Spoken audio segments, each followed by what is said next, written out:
L'inspirant peut se libérer de ses mauvaises tendances. Il ne peut jamais cesser de glorifier les excellences du Seigneur, même s'il ne les a entendues qu'une seule fois.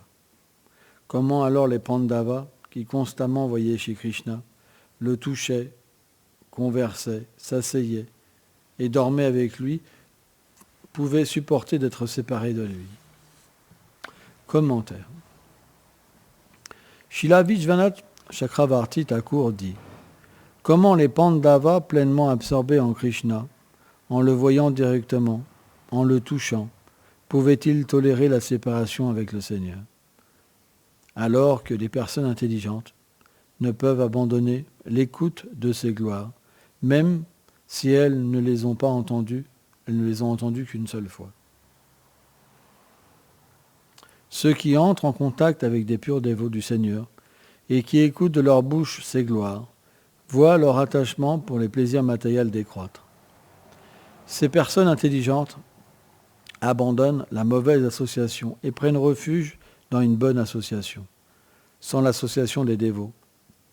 La mauvaise association qui cause l'attachement, la haine et d'autres mauvaises habitudes ne disparaîtront pas.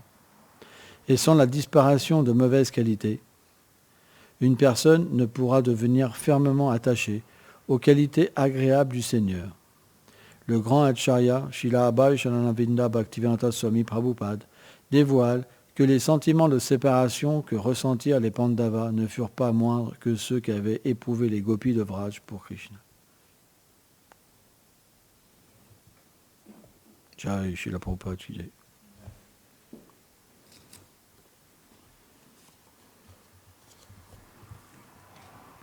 Umagyanati milandasya gyanam janam shalakaya Shakshur meditam jana taisme shigulave nama.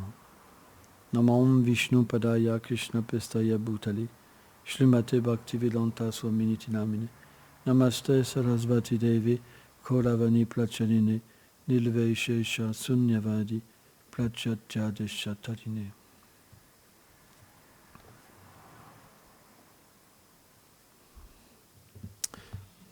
Comment pouvons-nous parler de sujets si élevés? C'est impossible. C'est pourquoi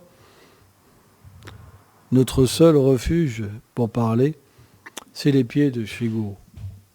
Tous les matins, nous chantons Shri Guru Charana Padma Kevara Bhakhati Sanma. Le gourou des Vaishnavas comme Srila Abhay Shanande Bhaktivedanta Swami Prabhupada sont la quintessence de toute miséricorde. Et lorsque on prend refuge de tels purs dévots, même si nous ne sommes pas qualifiés, nous pouvons recevoir une qualification. C'est leur miséricorde. C'est comme le principe du soleil. Quand on est proche du soleil, on perçoit. Quand on est loin du soleil et que les ténèbres sont présentes, on ne voit plus rien. De la même manière, si nous gardons le refuge de grands Vaishnavas dans notre vie, alors nous percevrons toujours les divertissements de Radha et Krishna. C'est un principe. Et alors, nous parlerons simplement par rapport à la bénédiction et ce que nous pourrons percevoir.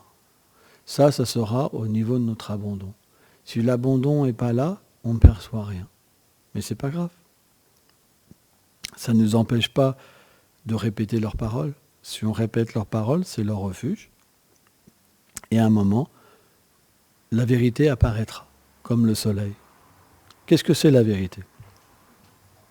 Krishna, dans la Bhagavad Gita, il dit que ses connaissances, c'est comme le soleil. Elle détruit tout.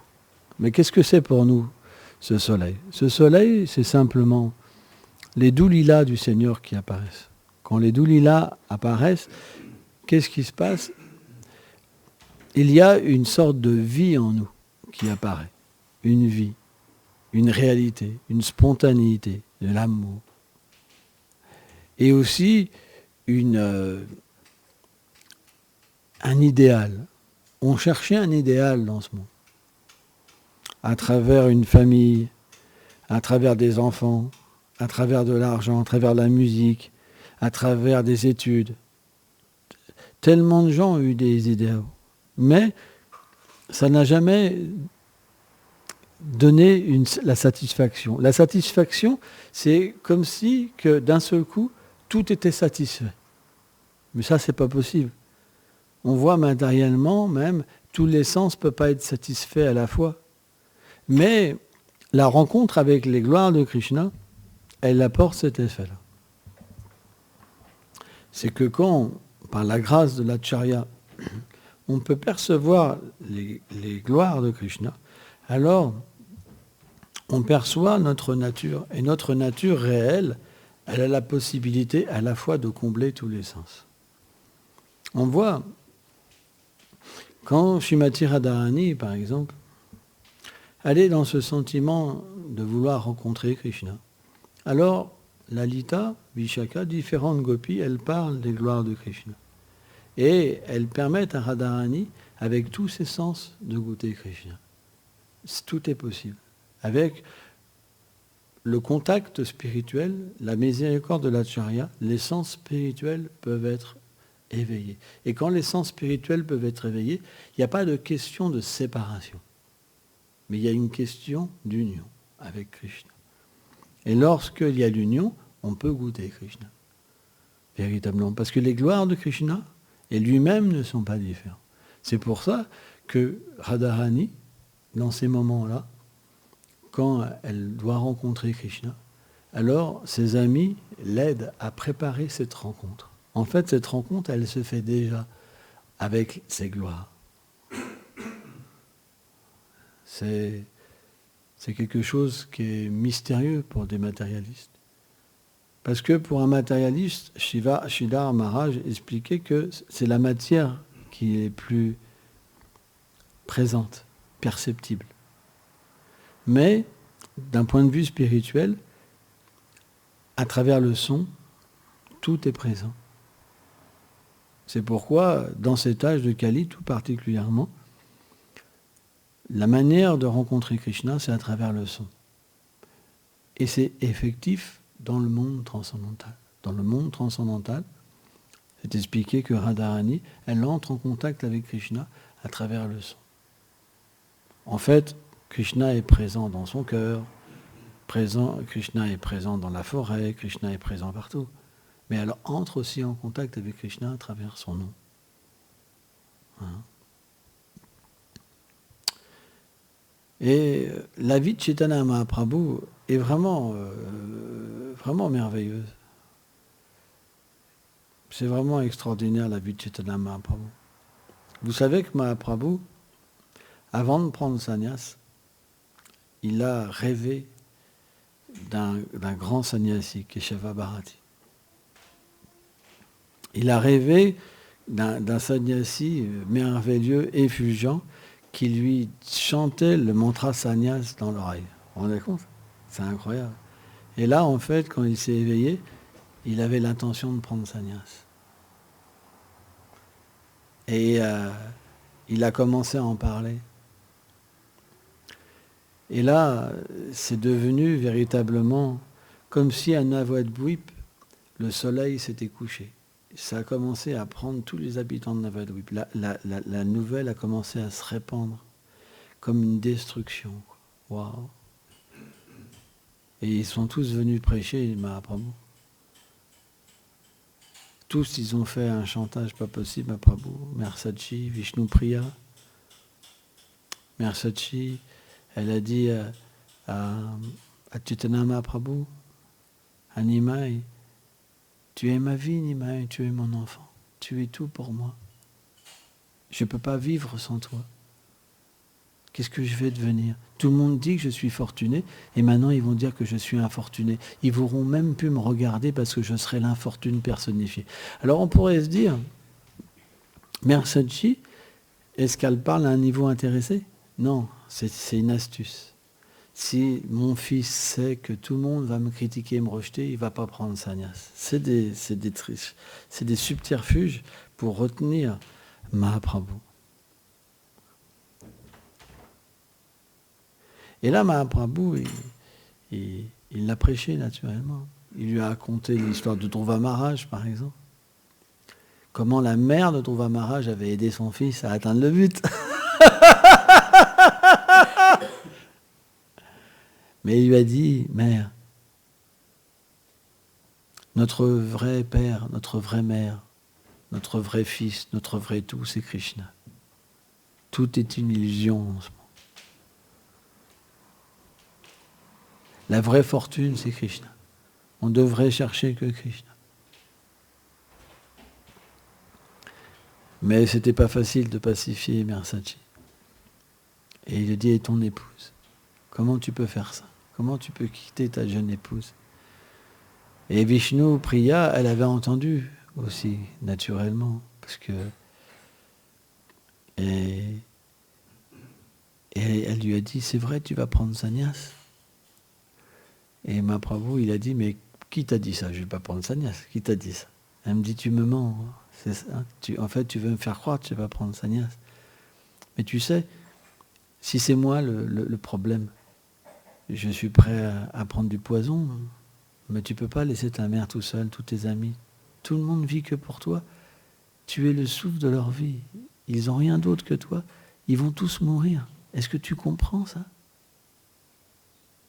Et Mahaprabhu a continué. Mais non, je ne vais pas prendre sannyas. Donc il a pris Vishnu Priya sur ses genoux et il l'a pacifiée. Mais elle savait dans son cœur. Tous les dévots ressentaient que Mahaprabhu allait partir. Tous. C'était extrêmement difficile. Mais, et même, c'est expliqué que Chaitanya Mahaprabhu, il a même fait voir sa forme à 4 bras de Vishnu à Vishnu Priya. Il s'est manifesté en tant que Vishnu devant elle. Pour lui faire voir, je suis le Seigneur suprême.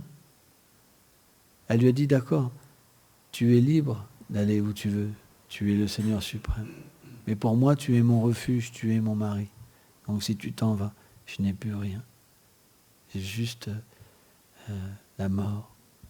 Hein? Mahaprabhu avait allumé un feu dans le cœur de ce dévot.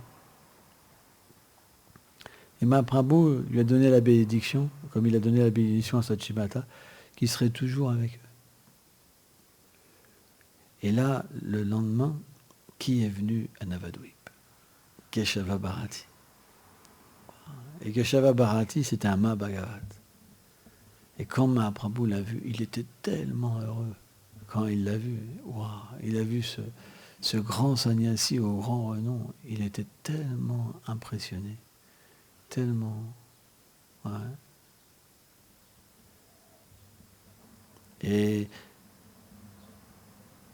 Et malheureusement, alors comment ça s'est passé exactement? Oui, Mahaprabhu, quand il a vu Keshava Bharati, il a eu beaucoup de sentiments d'extase.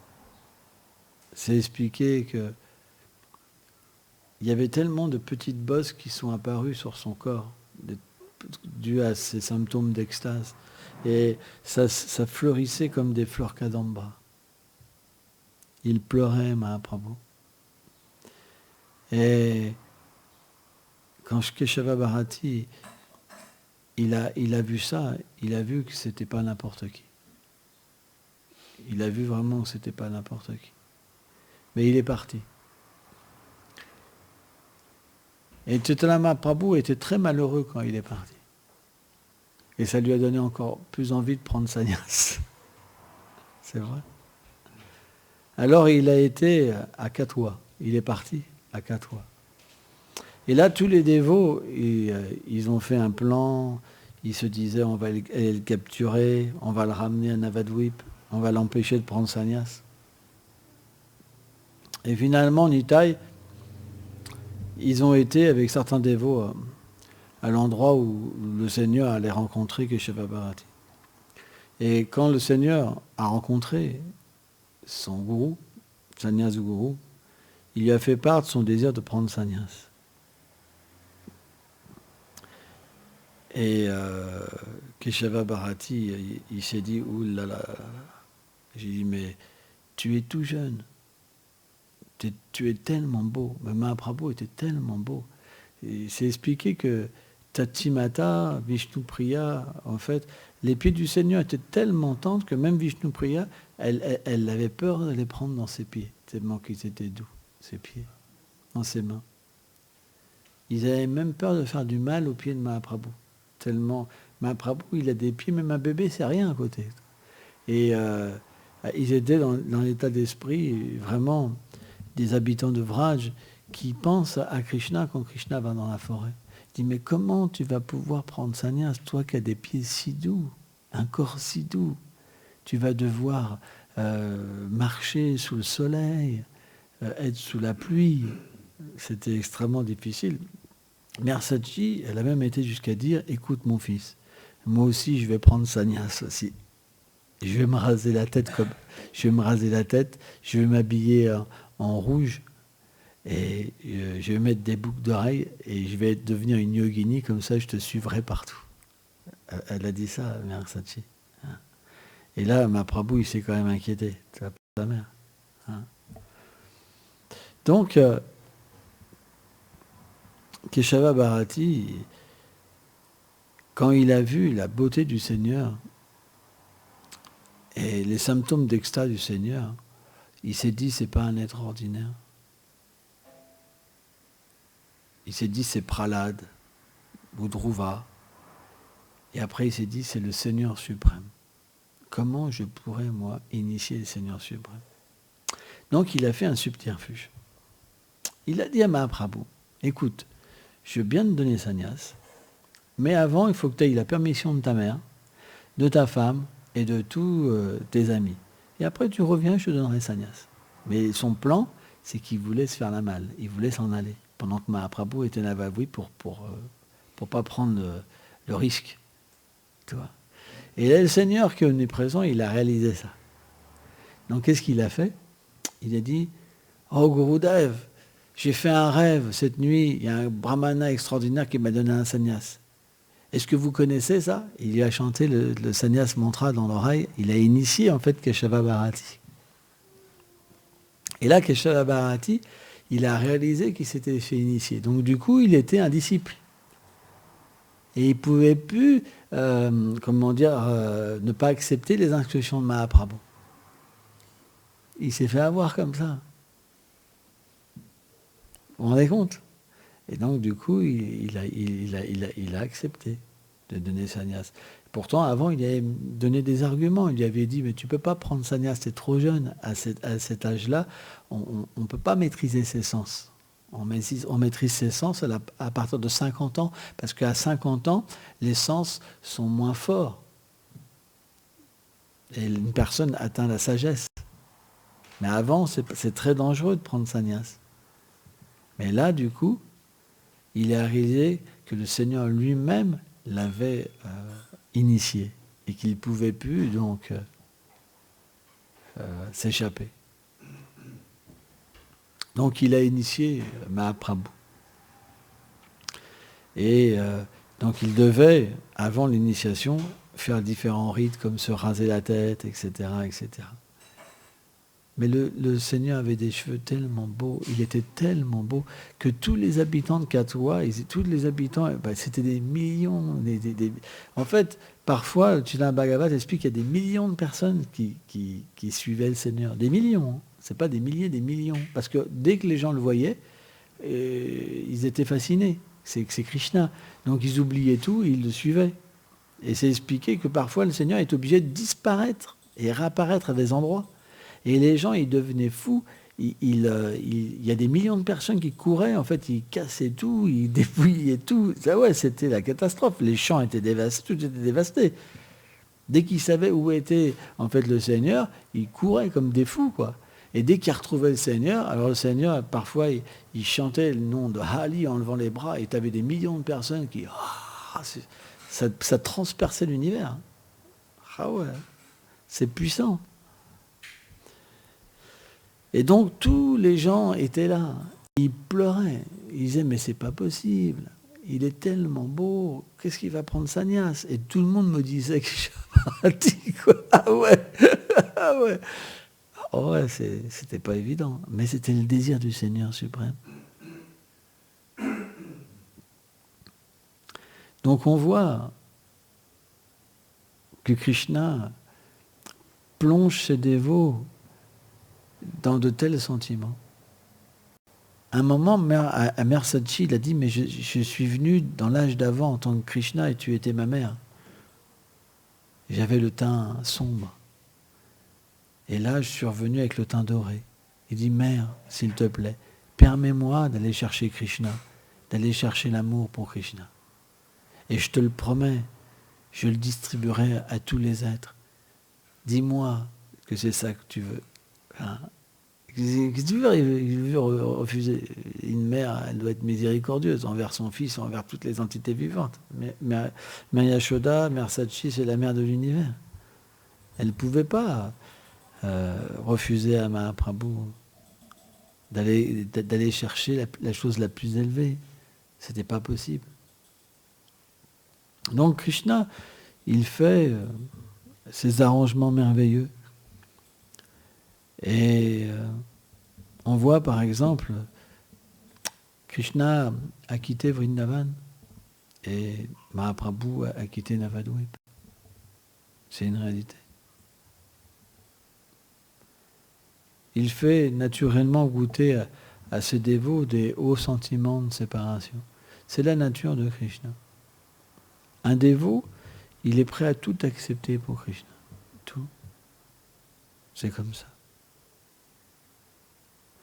Mais pour ça, il faut avoir vu au moins Krishna une fois. C'est pas possible de tout accepter sans ça. On aura toujours une limite à notre acceptation. Moins notre perception de Krishna est avancée, et plus notre limite est grande. Plus notre perception de Krishna a été réelle, et plus il n'y a pas de limite au test qu'on pourrait accepter.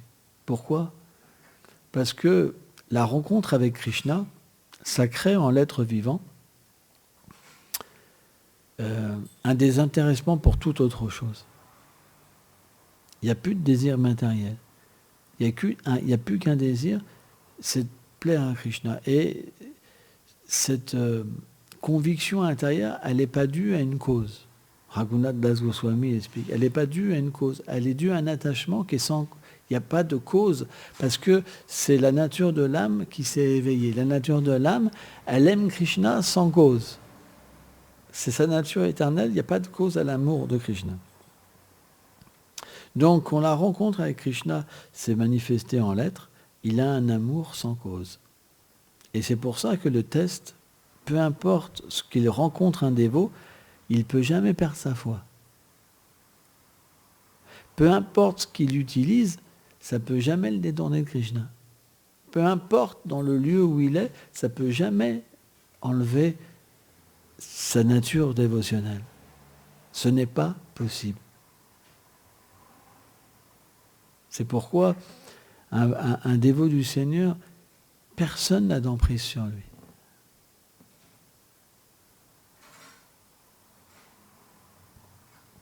C'est pourquoi sa nature, c'est juste essayer de rendre un service à Krishna.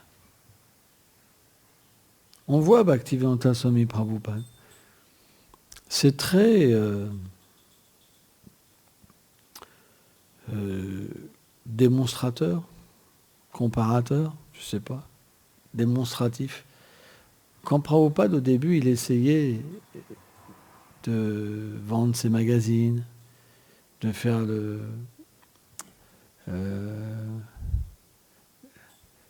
comment c'était la charte des dévots, non, c'est comment ça, la Ligue des dévots, quand il essayait de faire la Ligue des dévots, etc. Il n'a pas eu le succès obtenu. Et pourtant, il continuait. Il ne s'est jamais arrêté. Et quand il a voulu aller aux États-Unis, il a tellement eu de tests, il était tout seul. Faire une mission comme ça. Imaginez-vous là, Itasaki partir comme ça dans un pays sans rien. Personne ne connaît les dévots de Krishna, rien. Tout seul comme ça. Il était même plus vieux que vous. Personne ne va faire quelque chose comme ça. C'est pas possible. C'est au-delà de toute compréhension. C'est au-delà de toute compréhension. Et c'est pourquoi la dame qui avait la... Comment elle s'appelle la dame qui lui a donné les billets. Moradji Sumatra. Et c'était pas possible de le laisser partir. C'était pas possible. Elle a dit à Prabhupada, mais vous pourriez être mon père. Est-ce que je pourrais laisser mon père, à 70 ans, traverser l'océan pour aller dans un endroit où je ne sais même pas si vous allez pouvoir vous nourrir?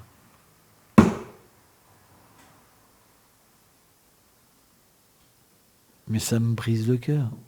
Je ne peux pas faire quelque chose comme ça.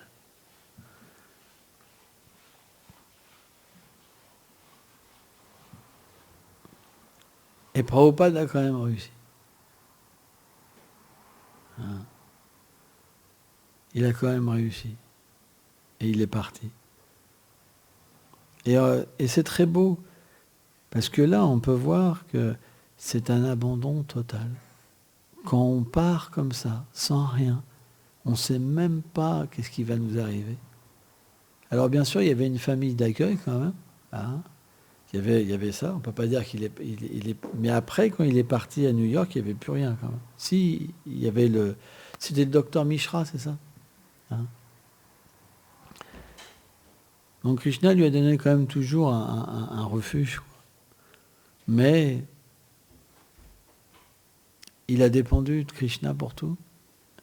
Et c'est ça qui est beau dans la vie de Prabhupada. C'est pour ça que Prabhupada nous est si cher.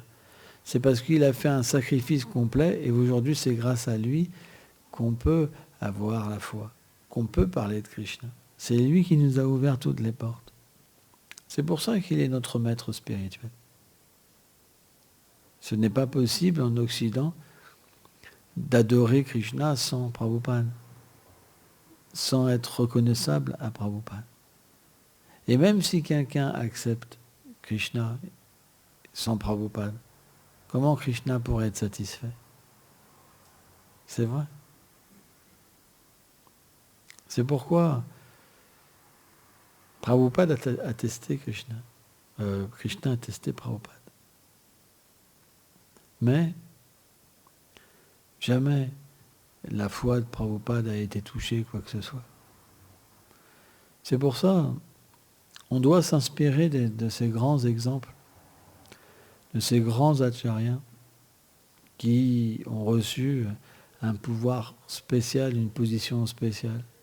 Et toujours se rappeler le sacrifice qu'ils ont fait. En fait, quand on se rappelle du sacrifice de Prabhupada, on devient très actif. Dès qu'on oublie le sacrifice de Prabhupada, on devient feignant. C'est vrai. Prabhupada, il n'arrêtait jamais une seconde. Il dormait presque pas même. C'est pourquoi, dès qu'on médite sur ces grandes personnalités, on peut faire beaucoup de choses. Énormément de choses. Donc, on devrait toujours avoir une méditation sur ses pieds pareils de lotus, se souvenir de lui. Et pour nous, c'est le Vaishnava le plus important. Parce qu'il est la graine. Aujourd'hui, si on lit Vishvat Chakravarti Thakur, par exemple, Bhaktivinoda Thakur, Bhaktisiddhanta et d'autres Vaishnavas, c'est grâce à lui. C'est pourquoi on devrait toujours lui offrir nos hommages et être sous son refuge. Prabhupada, c'est un refuge sûr. Et l'adoration de Prabhupada est quelque chose de très important, vraiment important pour notre vie. Parce que Prabhupada est très puissant, vraiment puissant. On ne devrait jamais penser qu'on est au niveau de Prabhupada. En fait, tous ceux qui ont fait ça, ils sont tombés. Hein. Alors, bien sûr, chacun a le droit de penser ce qu'il veut. C'est notre foi. Après, on respecte les autres foi. On ne va pas se battre. Mais on est heureux comme ça. Voilà. Hein. On devrait être heureux de cette manière-là. Donc en suivant dans les traces des grands dévots du Seigneur, on devrait étudier les livres comme le Chaitanya Mangal et méditer sur ces doux divertissements, en chantant et en essayant d'approfondir le fait de recevoir la miséricorde de Mahaprabhu. Les lilas de Mahaprabhu sont les lilas les plus miséricordieux, parce qu'ils sont accessibles. Et puisque Chaitanya Mahaprabhu est venu distribuer l'amour de Dieu et Krishna, l'amour de Dieu et Krishna sont accessibles dans ces divertissements de Mahaprabhu. C'est extrêmement important. Si vous lisez les enseignements de Mahaprabhu, les divertissements de Mahaprabhu, que vous méditez dessus, vous rencontrerez aucun problème spirituel. Et votre goût pour la vie spirituelle va augmenter. C'est quelque chose qui est très important. On devrait tout le temps méditer sur les divertissements de Mahaprabhu.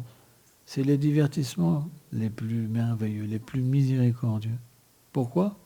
Parce que Mahaprabhu et Radha Krishna combinés. Mais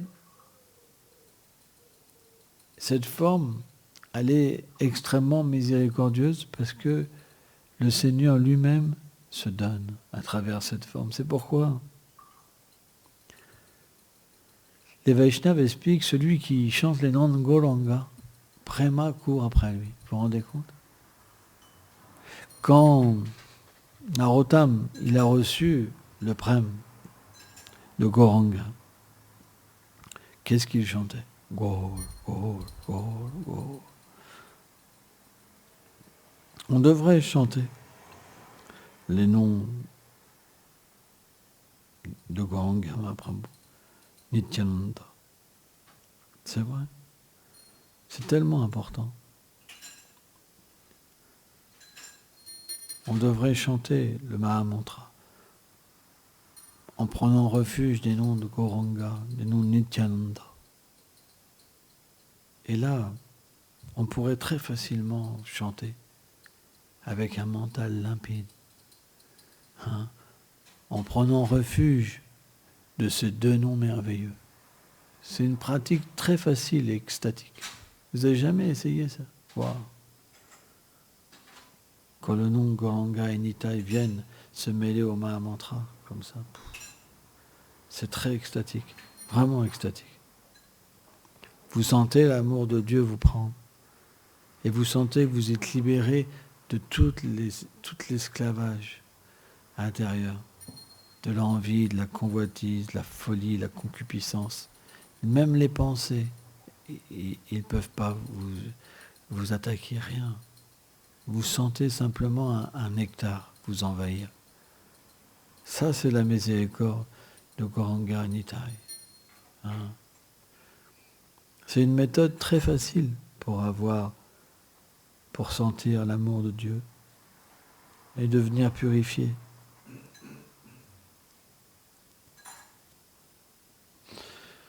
Pourquoi Prabhupada voulait qu'on chante Jai Shri Krishna Chaitanya Prabhu Nityananda Shri Advaita Gadadara Shiva Sadi Gaura Bhaktavinda avant chaque tour? Parce que dans la Gaudiya Math, ils ne font pas ça avant chaque tour. La raison, c'est que quand on chante le Panchatattva Mahamantra, Panchatattva Mantra,